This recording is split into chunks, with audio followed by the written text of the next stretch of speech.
आपका 9 भारत समाचार में। आइए देखते हैं खबरें विस्तार से। ईरान के सर्वोच्च नेता खामेनेई का हिब्रू भाषा का x account suspend.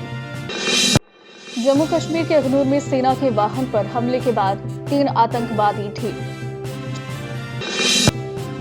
Hyderabad police commissioner ने सार्वजनिक समारोह पर प्रतिबंध को लेकर स्पष्टीकरण जारी किया। हैदराबाद, दिवाली पर रात 8 बजे से 10 बजे तक ही पटाखे जलाने की अनुमति। हैदराबाद के पुराने शहर को 4 साल के भीतर मिल सकती है मेट्रो फ्री, डीपीआर को मिलेगी मंजूरी। Sponsored by Exclusio Decorative Surface, Acrylic, Interior Clads, Nurani Libas, Ready-made, Textiles, Stitching। Elon Musk की सोशल मीडिया प्लेटफॉर्म एक्स ने ईरान के सर्वोच्च नेता आयतुल्लाह सैयद अली खामेनेई के हिब्रू भाषा में चलने वाले अकाउंट को सस्पेंड कर दिया है। यह अकाउंट रविवार 27 अक्टूबर को खोला गया था, लेकिन खामेनेई द्वारा 2 संदेश पोस्ट करने के बाद इसे सस्पेंड कर दिया गया। पहला संदेश में हिब्रू भाषा में इस्लामी अभिवादन खुदा के नाम पर जो सबसे दयालु है लिखा गया था। दूसरे पोस्ट में लिखा, ज़ायोनिस्ट शासन ने गलती की है, उसने ईरान के बारे में गलत अनुमान लगाया। हम उसे ये समझने पर मजबूर करेंगे कि ईरानी राष्ट्र के पास कैसी ताकत, क्षमता, पहल और इच्छा शक्ति है। @Khamenei_है अकाउंट के लिंक पर लिखा था। एक्स उन अकाउंट्स को सस्पेंड करता है जो एक्स के नियमों का उल्लंघन करते हैं। NEOM के निदेशक मंडल ने 27 अक्टूबर रविवार को सिंदालाह का आधिकारिक अनावरण किया, जो NEOM के $500 बिलियन की मेगा पर्यटन परियोजना की पहली लग्जरी द्वीप गंतव्य और भौतिक प्रस्तुति है।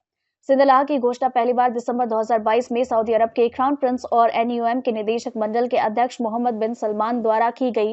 इसका उद्घाटन NEOM की प्रगति में एक महत्वपूर्ण मील का पत्थर है। इस विचार को हकीकत में बदलने में 2 साल लगे, जिसमें 30,000 कर्मचारी, 4 स्थानीय ठेकेदारों और 60 उप ठेकेदारों की मदद से इसका निर्माण हुआ। ये रेड सी के नीले पानी में स्थित है और 8,40,000 वर्ग मीटर के क्षेत्र में फैला है।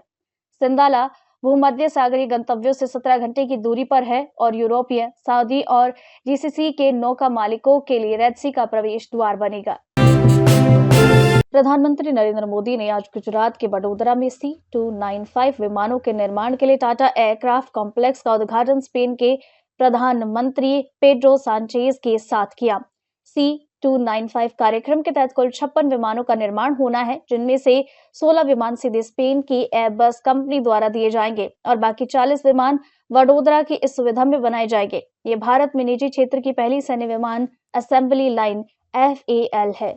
ये परियोजना विमान निर्माण, असेंबली, परीक्षण और विमान के पूरे जीवन चक्र के रखरखाव तक का एक संपूर्ण इकोसिस्टम विकसित करेगी। 2021 में रक्षा मंत्रालय ने स्पेन की Airbus defence and space SA से 56 विमानों की आपूर्ति के लिए 21,935 करोड़ का अनुबंध किया था। उद्घाटन समारोह में PM मोदी ने कहा, वडोदरा में बने विमान भविष्य में निर्यात भी किए जाएंगे। उन्होंने कहा, टाटा एयरबस निर्माण सुविधा भारत स्पेन संबंधों को मजबूत करेगी और make in India, make for the world mission को बढ़ावा देगी। जम्मू कश्मीर के अखनूर सेक्टर में सोमवार को सेना के वाहन पर फायरिंग करने वाले 3 आतंकवादियों को मुठभेड़ में मार गिराया गया। सूत्रों के अनुसार सुरक्षा बलों ने इलाके से हथियार और गोला बारूद भी जब्त किए और मुठभेड़ अभी जारी है। घटना की आधिकारिक पुष्टि का इंतजार किया जा रहा है। सुबह करीब 7 बजे बटाल इलाके में 3 आतंकवादियों ने सेना के वाहन पर कई राउंड फायरिंग की। इसके बाद सुरक्षा बलों ने तुरंत इलाके की घेराबंदी की और आतंकियों को पकड़ने के लिए तलाशी अभियान शुरू किया। ये घटना तब हुई जब दिवाली के त्योहार के मद्देनजर जम्मू कश्मीर क्षेत्र में सुरक्षा बलों ने कड़ी सुरक्षा इंतजाम किए थे। महाराष्ट्र विधानसभा चुनावों के लिए शरद पवार की अगुवाई वाली राष्ट्रवादी कांग्रेस पार्टी ने तीसरी सूची जारी की, जिसमें पार्टी ने अभिनेत्री स्वरा भास्कर के पति फहाद अहमद को टिकट दिया। NCP शरद चंद्र पवार की तीसरी लिस्ट जारी कर दी गई। इस लिस्ट में पार्टी ने 9 उम्मीदवारों के नामों का ऐलान किया। इसमें शरद पवार गुट के अणु शक्ति नगर से फहाद अहमद को उम्मीदवार बनाया। फहाद अहमद सपा में थे, लेकिन अब उन्होंने NCP शरद पवार का दामन थाम लिया। अभिनेत्री स्वरा भास्कर ने राहुल गांधी की भारत जोड़ो यात्रा में हिस्सा लिया था। इतना ही नहीं, जब राहुल गांधी मुंबई में एक पद यात्रा पर निकले थे, तब भी स्वरा भास्कर शामिल हुई थी। तब उनके लड़ने की चर्चाएं सामने आई थी। स्वरा भास्कर के पति फहाद अहमद के समर्थन में सुप्रिया सुले ने अणुशक्ति नगर में एक सभा को संबोधित किया। इसमें फहाद बारिश के दौरान छाता पकड़े थे, तब उन्होंने ट्रोल किया था। तब स्वरा भास्कर ने लिया था कि उनके पति जेंटलमैन हैं। फहाद अहमद छाते के जरिए सुप्रिया सुले को भीगने से बचाने की कोशिश कर रहे थे।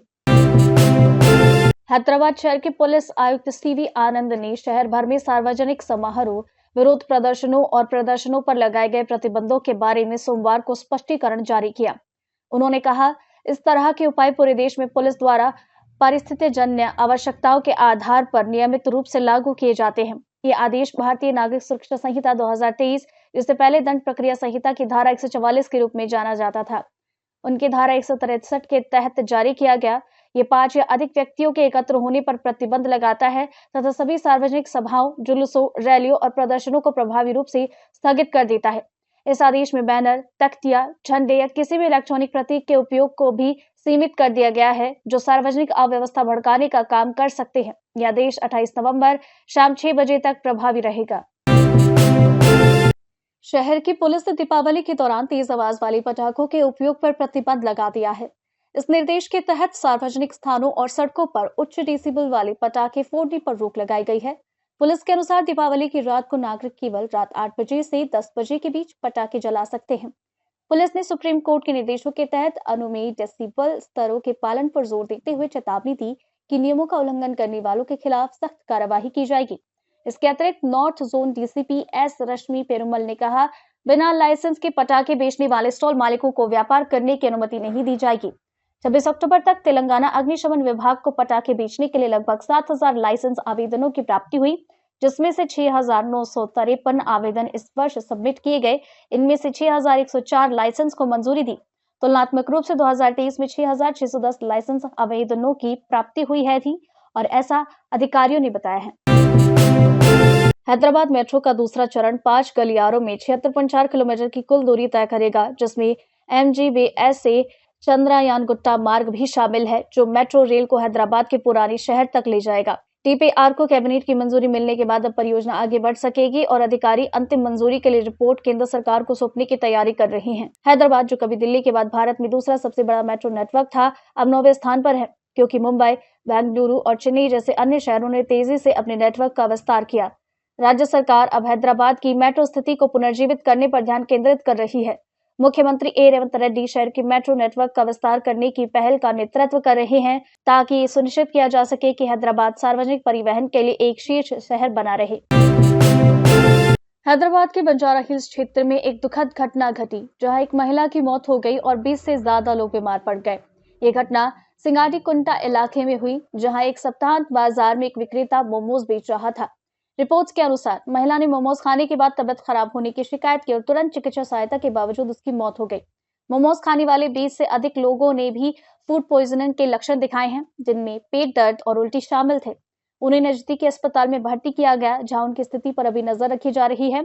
स्थानीय अधिकारियों ने संदूषण के कारणों की जांच शुरू कर दी। प्रारंभिक रिपोर्ट्स में विक्रेता द्वारा भोजन की तैयारी और स्वच्छता मानकों में लापरवाही की संभावना जताई गई। सार्वजनिक स्वास्थ्य अधिकारियों ने लोगों से सावधानी बरतने और सड़क किनारे खाद्य पदार्थ खरीदते समय खाद्य सुरक्षा का ध्यान रखने की अपील की, खासकर भीड़-भाड़ वाले बाजारों में। ये घटना हैदराबाद के व्यस्त स्ट्रीट फूड बाजारों में खाद्य सुरक्षा को लेकर चिंता पैदा कर रही है, जिससे भविष्य में ऐसी घटनाओं को रोकने के लिए सख्त नियमों की मांग उठ रही है। ईरान के सर्वोच्च नेता खामेनेई का हिब्रू भाषा का x account suspend. Jammu Kashmir के अखनूर में सेना के वाहन पर हमले के बाद 3 आतंकवादी ढेर। हैदराबाद पुलिस कमिश्नर ने सार्वजनिक समारोह पर प्रतिबंध को लेकर स्पष्टीकरण जारी किया। हैदराबाद, दिवाली पर रात 8 बजे से 10 बजे तक ही पटाखे जलाने की अनुमति। हैदराबाद के पुराने शहर को 4 साल के भीतर मिल सकती है मेट्रो रेल, DPR को मिलेगी मंजूरी। Sponsored by Exclusio Decorative Surface, Acrylic, Interior Clads, Nurani Libas, Ready-Made, Textiles, Stitching। अभी के लिए इतना ही। लगातार खबरों के लिए बने रहिए हमारे साथ। नमस्कार।